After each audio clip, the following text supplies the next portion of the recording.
Hello friends, હું દીપ્તિ વ્યાસ અને તમારું સ્વાગત છે ઇંગ્લિશના લેક્ચરમાં. વિદ્યાર્થી મિત્રો, આપણે અભ્યાસ કરી રહ્યા છીએ પ્રિપોઝિશનનો, નામયોગી અવયવનો. લાસ્ટ લેક્ચરની અંદર આપણે એટ, ઓન, ઇન અને ઇન્ટુનો અભ્યાસ કર્યો. આજે આપણે અભ્યાસ કરવાનો છે વિદ્યાર્થી મિત્રો એબોવ એટલે ઉપર અને ઓવર એટલે ઉપર બંને પ્રિપોઝિશનનો અભ્યાસ આપણા આજના લેક્ચરની અંદર કરીશું. એબોવનો અર્થ થાય છે ઉપર, સ્થાન બતાવવા, અને બીજો એનો અર્થ આપણે લઈ શકીએ છીએ કોઈ પણ એક તમને પોઈન્ટ આપ્યું છે એના કરતા વધારે, થી વધારેના સંદર્ભમાં એબોવ ક્યાં અને કેવી રીતે વપરાય ચાલો આપણે સમજીએ. સૌથી પહેલું તો એબોવ છે એ એબોવને આપણે સ્થાનના સંદર્ભમાં લઈએ ને તો કોઈ એક વસ્તુ બીજી વસ્તુની ઉપર હોય પણ એ વસ્તુને સ્પર્શ ના કરતી હોય, આ ઉપર કહેવાય. પણ આ સ્પર્શ કરે છે હથેળીને ચોક, તો એને ઓન કહેવાય. કોઈ એક વસ્તુ છે એ એક વસ્તુ બીજી વસ્તુની ઉપર હોય, એક જ સમતલમાં હોય, પણ નીચેની વસ્તુને ઉપરની વસ્તુ સ્પર્શ ના કરતી હોય, અને એ ઉપરની વસ્તુ છે ને એ નીચેની વસ્તુ ઉપર ટીંગાડેલી હોય. તો એવું સ્થાન દર્શાવવું હોય ને તો એબોવ વપરાય છે. તો ભાઈ પહેલો મુદ્દો તો એ થશે કે ભાઈ કોઈ વસ્તુ બીજી વસ્તુ પર ટીંગાડેલી હોય, એક જ સમતલમાં હોય,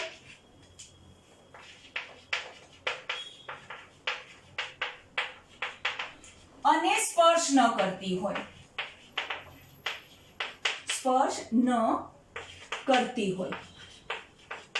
હવે આ ત્રણે ત્રણ શરતોનું પાલન થાય છે અને એ વસ્તુનું તમારે સ્થાન દર્શાવવું છે તો તમારે ઓન પણ નહીં વાપરવાનું, તમારે ઓવર પણ નહીં વાપરવાનું, તમારે વાપરવાનું એબોવ. દાખલા તરીકે હું અહીંયા આગળ એક ચિત્ર દોરું કે અહીંયા આગળ આ એક ફોટો ફ્રેમ છે. અહીંયા આગળ સરસ મજાનું કોઈ ચિત્ર દોરેલું છે. આ ફોટો ફ્રેમ દિવાલ ઉપર લગાવેલી છે અને એ જ દિવાલ ઉપર અહીંયા આગળ ટ્યુબલાઇટ છે, TUBELIGHT. આ ફોટો ફ્રેમ છે અને એની ઉપર ટ્યુબલાઇટ છે. ટ્યુબલાઇટ છે એ ટ્યુબલાઇટ ફોટો ફ્રેમના એક જ સમતલમાં છે. જુઓ, આ સમતલ આખું એક જ છે. ફોટો ફ્રેમ ઉપર ટ્યુબલાઇટ છે, ટ્યુબલાઇટ ટીંગાડેલી છે, ભીતમાં જડેલી છે. ફોટો ફ્રેમ પણ ભીતમાં જડેલી છે. તો કેવી રીતે થશે? તો ભાઈ આ ફોટો ફ્રેમ છે એની ઉપર આ ટ્યુબલાઇટ છે એવું વાક્ય બનશે. વાક્ય કેવી રીતે બનશે? તો વાક્ય આવી રીતે બનશે કે ભાઈ tube light is above the photo frame. Tube-light is above the photo frame.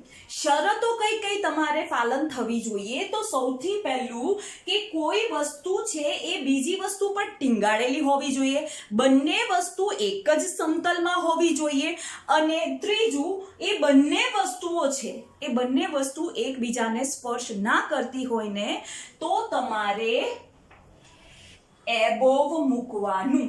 આ પહેલો પોઈન્ટ. બીજો પોઈન્ટ છે કે ભાઈ તમને કોઈ સંદર્ભ બિંદુ આપ્યું છે, એ બિંદુથી વધારેના અર્થમાં તમારે લેવાનું છે. દાખલા તરીકે તમને એક સંદર્ભ બિંદુ આપ્યું છે કે ભાઈ 0 ડિગ્રી, બરોબર છે. હવે એ 0 ડિગ્રીથી વધારે તમારે દર્શાવવું છે તો તમારે એબોવ મૂકવું પડે, થી વધારેના અર્થમાં. કેવી રીતે? તો હું તમને કહું કે ભાઈ થી વધારેના અર્થમાં કેવી રીતે લેવાનું? તો હું તમને કહું કે ભાઈ જે લોખંડ છે ને એ લોખંડનું ગલન બિંદુ, એનું મેલ્ટિંગ પોઈન્ટ છે એ લગભગ 1300 કે 1400 ડિગ્રી સેન્ટીગ્રેડ છે. એટલા તાપમાને લોખંડ પીગળે. ઓકે, તો મારે કહેવું છે કે મારે 1000 ડિગ્રી 1000 ડિગ્રી સેન્ટીગ્રેડને સંદર્ભ તરીકે લેવું છે. તો કેવી રીતે વાક્ય ગુજરાતીમાં બનશે કે ભાઈ લોખંડનું ગલન બિંદુ છે એ 1000 ડિગ્રી કરતા અથવા તો 1000 ડિગ્રીથી વધારે છે. તો એ થી વધારે માટે મારે એબોવ મૂકવાનું. કેવી રીતે? તો ભાઈ melting point of iron is above 1000 degree centigrade અથવા તો Celsius is above 1000 degree 1000 degree તમને સંદર્ભ બિંદુ આપ્યું છે એના કરતા વધારે તો તમારે લેવાનું છે above 1000 ડિગ્રી એવી જ રીતે કોઈ એક વસ્તુ આપી છે એ વસ્તુ તમારી અપેક્ષા કરતા વધારે છે ફરીથી અહીંયા આગળ આવ્યું થી વધારે અહીંયા આપણે શું લીધું હતું તો ભાઈ સંદર્ભ બિંદુથી વધારે હવે જે આવે છે એ છે કે ભાઈ એ તમારી અપેક્ષા કરતા વધારે છે બરોબર છે દાખલા તરીકે તો હું એવું કહું કે ભાઈ આ નોકરી માટે જે સેલરી છે જે પગાર છે વેતન છે એ અપેક્ષા કરતા વધારે છે અપેક્ષાનું ઇંગ્લિશ એક્સપેક્ટેશન તો કેવી રીતે થાય તો ભાઈ આપણે અહીંયા આગળ લખી નાખીએ કે ભાઈ અપેક્ષા કરતા વધારે તો એ વાક્ય કેવી રીતે બનશે આ બધું થી વધારેના અર્થમાં છે કે એ વાક્ય એવી રીતે બનશે કે ભાઈ the salary of this job is above expectation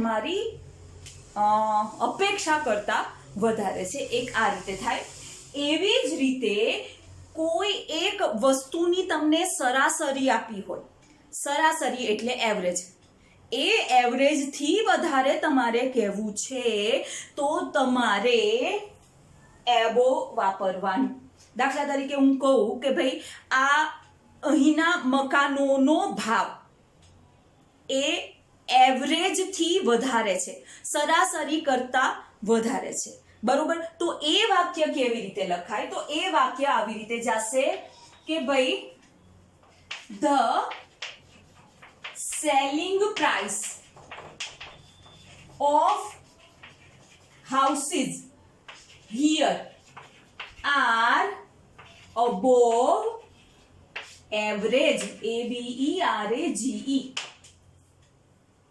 above average તો આ રીતે વિદ્યાર્થી મિત્રો above નો ઉપયોગ થાય છે કયા કયા પોઈન્ટ એક તો પહેલા સ્થળ બતાવે છે સ્થાન બતાવે છે કે ભાઈ કોઈ એક વસ્તુ ઉપર બીજી વસ્તુ ટીંગાડેલી હોય એક જ સમતલમાં હોય ને એકબીજાને સ્પર્શ ના કરતી હોય તો તમે એબો વાપરો પછી થી વધારેના અર્થમાં તમે લઈ શકો થી વધારે તમે સંદર્ભ બિંદુથી વધારે તમે બતાવી શકો અપેક્ષા કરતા વધારે બતાવી શકો એવરેજ થી વધારે above average above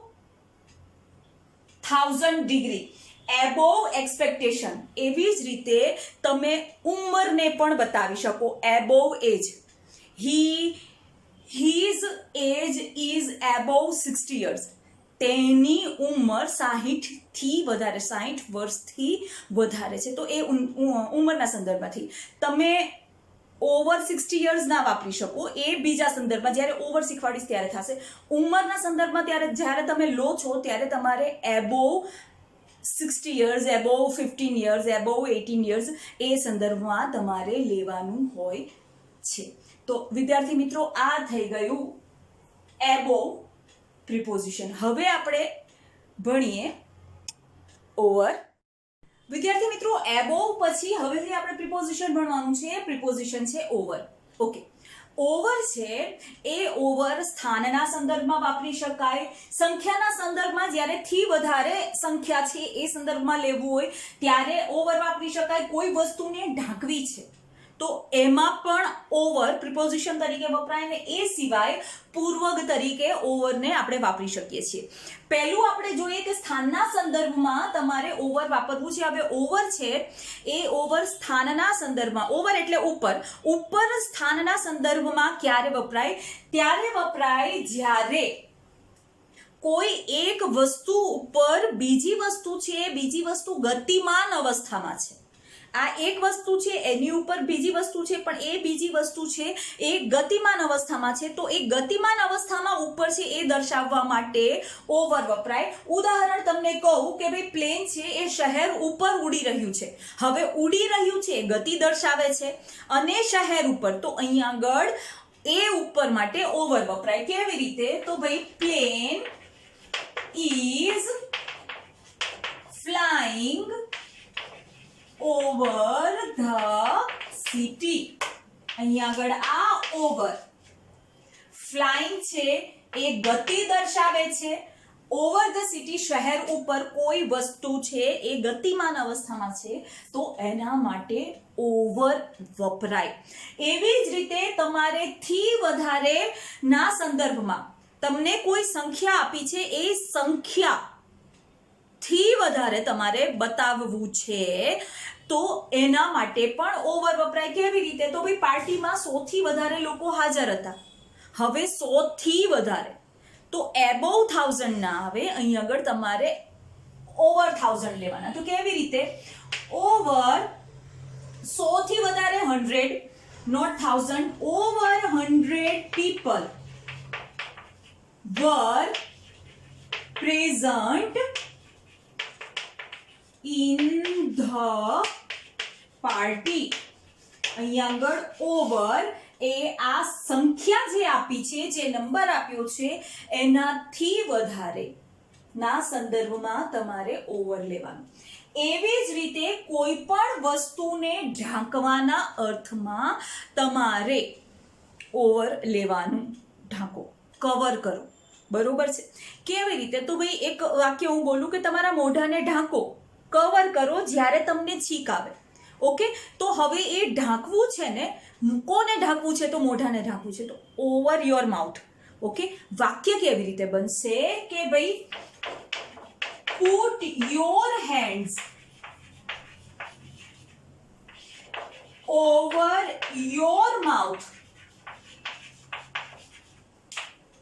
when you sneeze.